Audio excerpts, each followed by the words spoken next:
Você sabe o que é ser um guardião de uma chama, de uma verdade? É isso que a gente vai aprender durante essa semana. Vem comigo!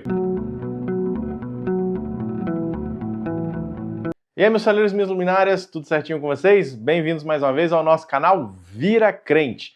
Estamos aqui toda semana estudando a lição Contexto Jovem.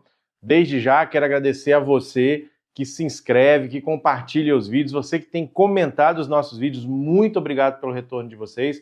E o seguinte também, você que está me assistindo e não é inscrito, vira crente, né? Vamos lá, se inscreve aqui no canal, dá essa força pra gente também, para o canal poder crescer para a pregação do Evangelho. Esse aqui é o nosso intuito, tá ok? Mas eu quero antes aqui mandar um alô para uma galera aí que está acompanhando a gente, que está compartilhando os vídeos. Eu fico muito feliz com isso. Vou começar aqui mandando um alô para Amanda, lá de Porto Velho, em Rondônia, gente. Um abraço para você aí, minha jovem, Deus abençoe. Tem a Jéssica também, lá da cidade de Catu, na Bahia. Jéssica, Deus abençoe a sua vida, minha jovem. Temos também aqui o Douglas, lá de Camocim, no Ceará. Deus seja louvado pela sua vida, meu jovem. Está lá também com a turma, compartilhando a lição. Muito obrigado. Tem uma conterrânea capixaba aqui da cidade de Serra, no Espírito Santo. Nós somos capixabas.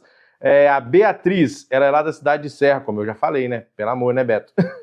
Tem o Jorge também, lá de Muaná, no Pará. Meu jovem, Deus abençoe a sua vida. Vamos seguindo aqui, graças a Deus tem muita gente aí acompanhando.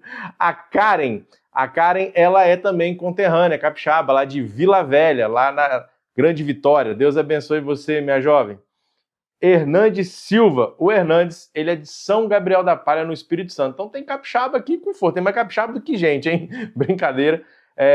São Gabriel da Palha, pertinho da minha cidade natal, hein? Sou de Baixo Guandu, interiorzinho do Espírito Santo. Tem aqui também a Luísa de Teresina, no Piauí. Deus abençoe você, minha jovem.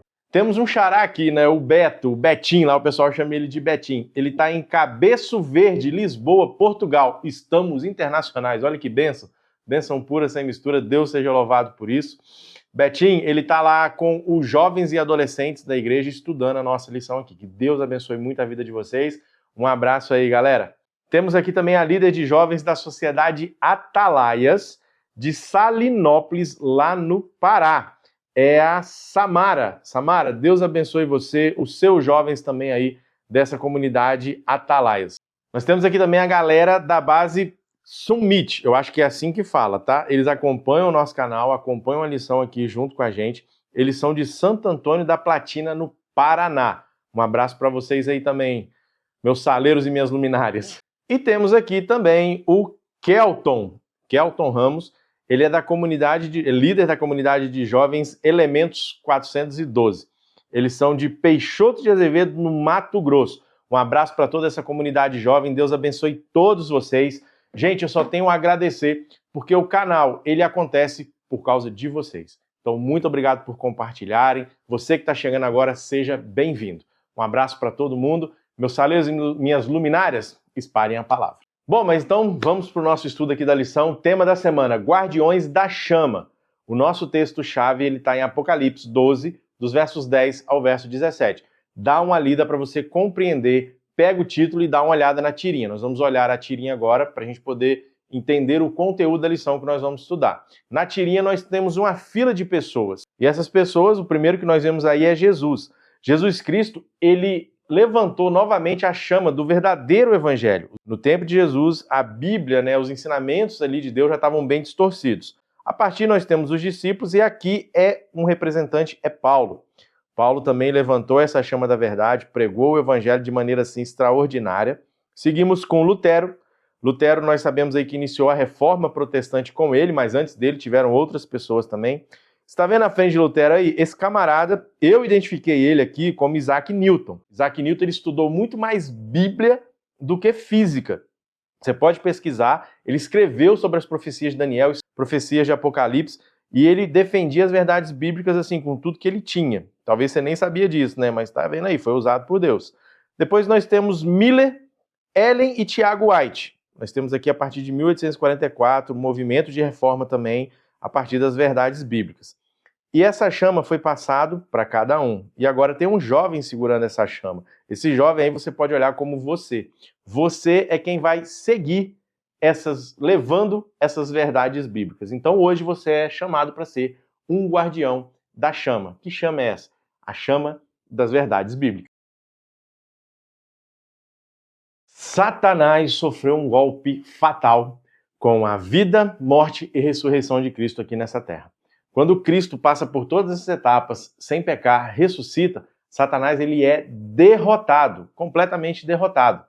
Só que ele, sabendo que ele não tem mais chance de vitória sobre Cristo, ele vai atacar, você já me ouviu falar isso, ele vai atacar as pessoas que Deus mais ama.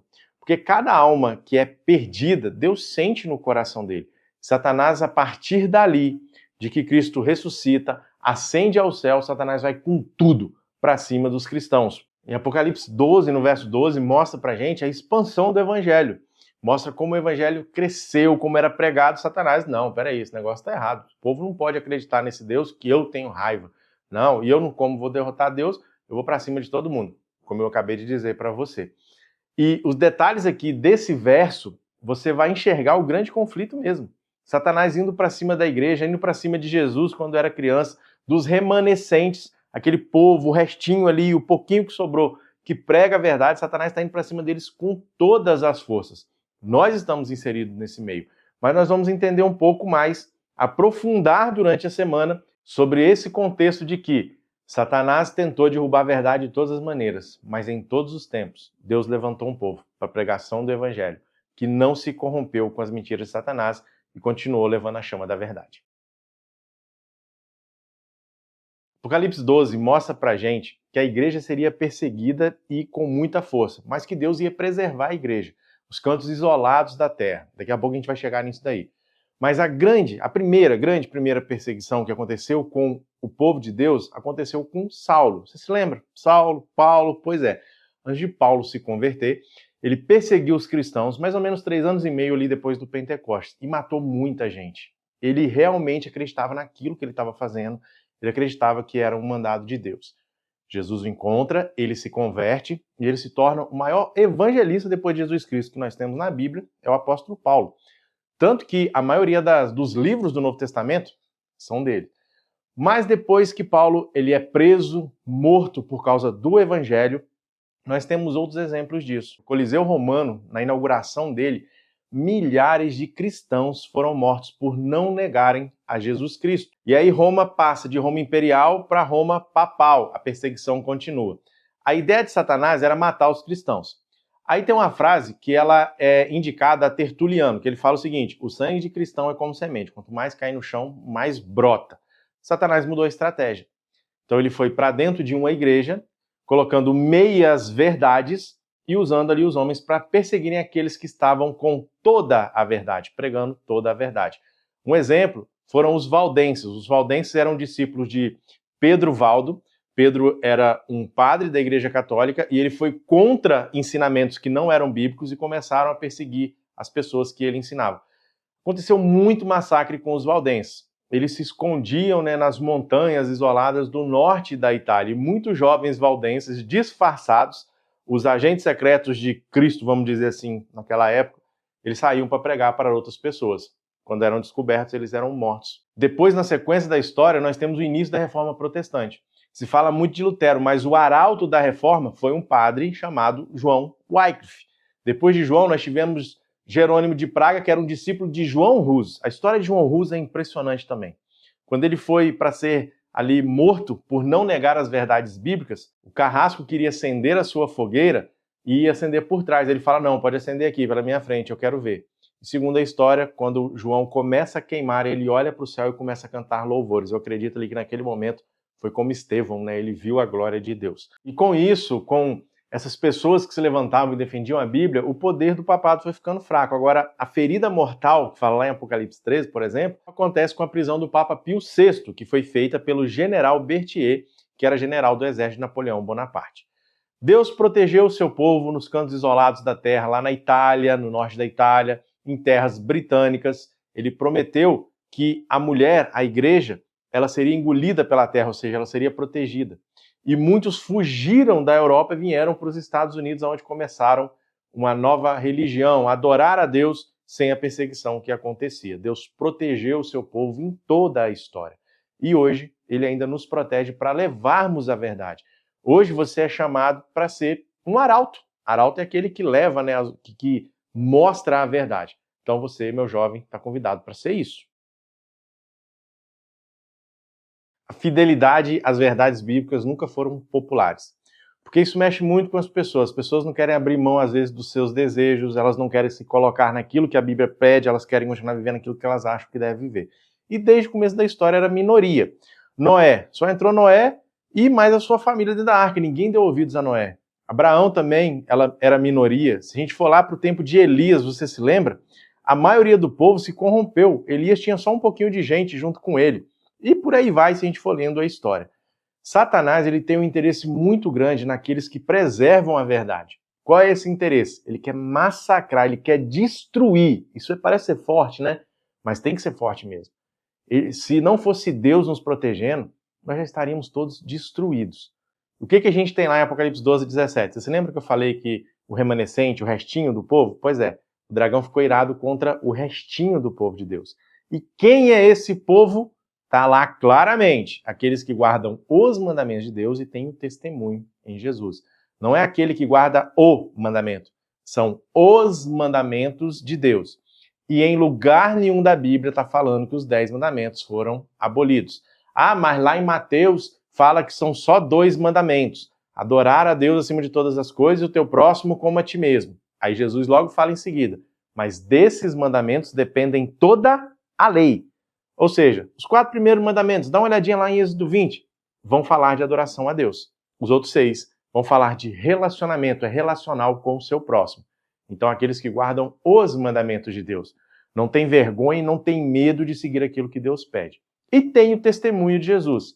O testemunho de Jesus é o espírito de profecia, está lá em Apocalipse 19, no verso 10. Você, meu jovem, que está me assistindo aqui, faz parte de um movimento aonde procura guardar os 10 mandamentos, que tudo é baseado em cima da Bíblia, que tem o espírito de profecia. Você, como adventista do 7º dia, tem a missão de levar, de carregar, de proclamar as 3 mensagens angélicas lá de Apocalipse 14, dos versos 6 até o verso 12. É sua missão, é a sua identidade. A missão da igreja é levar o evangelho. Nós estamos falando de uma igreja, qual eu pertenço, você pertence, de âmbito mundial. A pregação do evangelho é mundial. E temos pressa para essa pregação para que Jesus volte logo e nunca mais aqui nós vamos ter perseguição nenhuma. A lição traz uma pergunta aqui para gente, na parte de quarta-feira, que é a seguinte: o que é ser adventista do 7º dia para você? Eu vou falar da minha experiência. Para mim, ser um adventista do 7º dia é entender que eu fui chamado para pregar uma verdade. Que eu conheci uma verdade bíblica, só a Escritura, somente a Bíblia, e eu tenho uma missão, que é pregar o Evangelho de todas as formas, de todas as maneiras, com toda a minha força. O que é ser adventista para você? Eu queria que você refletisse. Eu falei aqui a experiência que eu tenho, o entendimento que eu tenho. E dentro desse entendimento eu tenho o seguinte, que nós temos uma identidade que começou em 1844, aqui eu acho que alguém já me ouviu falar, nós estudamos um tempo atrás uma lição sobre a história da igreja. Eu amo a história da nossa igreja, porque é uma história que vem fundamentada na Bíblia, que está na Bíblia. Apocalipse 10 mostra para a gente ali uma identidade, uma certidão, né, uma carteira de identidade de quem nós somos, e a missão de pregar o evangelho, das 3 mensagens angélicas que começaram a ser pregadas a partir de 1844. Nós seguimos com essa chama na mão, nós seguimos com essa luz para que outras pessoas também possam compreender. E isso, claro, vai trazer algumas perseguições. No momento, nós não temos a perseguição como que nós já estudamos aqui, de morte. Mas você já foi perseguido por guardar a sua fé? Talvez na faculdade, talvez no trabalho, na escola, entre amigos? Pois é, eu acho que cada um de nós temos a história, mas vai chegar um ponto em que não vai ficar só nessa perseguição. Vai ser o momento de escolher. Você já me ouviu falar muito aqui, e eu vou repetir de novo, quem tem raiz forte não tem medo de tempestade. Então, nós temos que estar fundamentados na Bíblia, oração e missão. Isso vai nos fortalecer para as perseguições que virão. Porque nós temos, eu volto a dizer o quê? Nós somos hoje o quê? Guardiões da chama. A chama é uma luz. E a luz é a nossa palavra da rede semântica. Quando você vê luz aí, o que vem à sua mente? Tem vários versos bíblicos que trazem referência à luz. O que eu quero dizer para você aqui hoje é que a luz, ela nos traz mudança. Luz, mudança. A partir de que eu tenho a luz da verdade na minha vida, é impossível se eu compreender essa verdade, eu não ter uma mudança na minha vida. Aconteceu comigo, aconteceu com você e vai acontecer com as pessoas que nós vamos levar essa luz. Pegou a visão? Apocalipse 12:10 traz pra gente ali o seguinte: o acusador foi derrotado, ou seja, Satanás ele foi derrotado. Só que muita gente não sabe e não entende isso e vive sobre a opressão do inimigo. Vive fazendo as suas vontades, não consegue se desprender dos laços de Satanás. Nós, como remanescentes, temos a missão de mostrar isso. Nós temos a missão de mostrar que existe um Deus que mandou seu filho, morreu por nós e nos dá a oportunidade de vitória. Você está ligado no que é isso, meu jovem? Agora, essa vitória, ela foi difícil. Ela custou algo muito precioso. Ela custou o sangue de Cristo. Pelo sangue dele derramado na cruz, pela fé no que ele fez por nós, é que nós nos tornamos vencedores. E nada que eu faça, que você faça, vai nos dar, assim, moral, digamos assim, né? Vai nos dar condições de, não, eu fui salvo, eu consegui, vai nos dar méritos. O mérito total vem de Cristo. É o subtítulo, né, que traz pra gente no dia de hoje, uma vitória sangrenta. Esse sangue derramado, ele mostra o amor incondicional de Deus pela humanidade. Lembra que lá no começo eu falei, e eu já tenho falado isso também em outras lições, que o coração de Deus sofre quando alguém se perde, quando alguém não aceita esse sacrifício. Eu tenho uma frase comigo que eu sempre falo o seguinte: não deixe o sacrifício de Cristo ser em vão na sua vida. O grande conflito, ele é uma batalha espiritual que envolve o mundo espiritual, que envolve a geopolítica do nosso mundo, que envolve muita coisa. Então nós temos que estar atentos a entender que o sacrifício de Cristo foi o que nos dá a condição de sermos vitoriosos. E quando você entende isso, você tem uma experiência pessoal, a experiência pessoal do triunfo de Deus sobre Satanás e o triunfo dele na sua vida. E às vezes a gente fala de missão e a pessoa fala assim: ah, mas eu não sei pregar, eu não sei falar nada. Conte o seu testemunho de vida. Ah, Beto, mas eu nasci da igreja, não tenho uma história de conversão, mas você tem histórias, com certeza, de lutas que você venceu, que Cristo venceu por você. Então use isso como referência para levar a mensagem, para levar que Cristo breve voltará. Você se lembra que lá em Gênesis fala, né, o próprio Deus fala: colocarei inimizade entre ti e a mulher, para a serpente? O grande primeiro exemplo que nós temos foi a morte de Abel. Ali começou a serpente lutar contra o povo de Deus, destruir o povo de Deus. Mas Deus ele sempre protegeu a família humana. Existem coisas ruins, o pecado ele acontece, nós perdemos pessoas especiais, só que Deus ainda ele é o mandante desse universo. Quando Cristo morre e depois ele vai ao céu, ele não deixou a gente aqui sozinho. A lição falou isso pra gente nessa semana, ele deixou o Espírito Santo. E o Espírito Santo, ele ainda, por mais difícil que esteja o mundo, o Espírito Santo ele ainda está envolvido e ele ainda está segurando muita coisa. Agora imagine quando o Espírito Santo de Deus se retirar.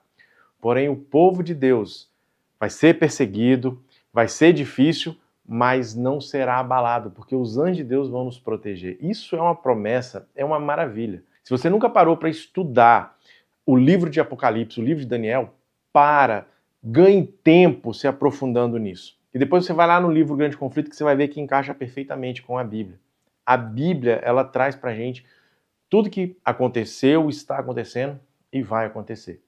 Satanás, ele, como a gente falou aqui, ele foi com tudo para cima do povo de Deus.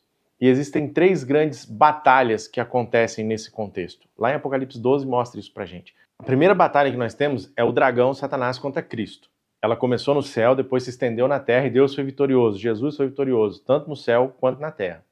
Depois a outra batalha vai contra a mulher, contra a igreja, a perseguição. E Deus protege a igreja. A terceira batalha é contra o remanescente, contra os descendentes dessa mulher. Eu e você. E Deus está nos protegendo e Ele irá nos proteger. Satanás ele já foi desmascarado. E o descendente da mulher, o remanescente, eu e você, nós estamos com a missão de continuar esse evangelho. De mostrar que existe um vitorioso, que já é vitorioso, sempre será vitorioso e que também nós somos pelo sangue dele, que é Jesus Cristo. Então, meu saleiro, minha luminária, seja um guardião dessa verdade. Carregue a chama da verdade nas suas mãos. Tem até uma música, né? Os heróis da fé. Que você seja um herói da fé, passando a tocha do amor adiante. Deus te abençoe, Papai do Céu. Espero que eu tenha te ajudado aqui. Um abraço, fui!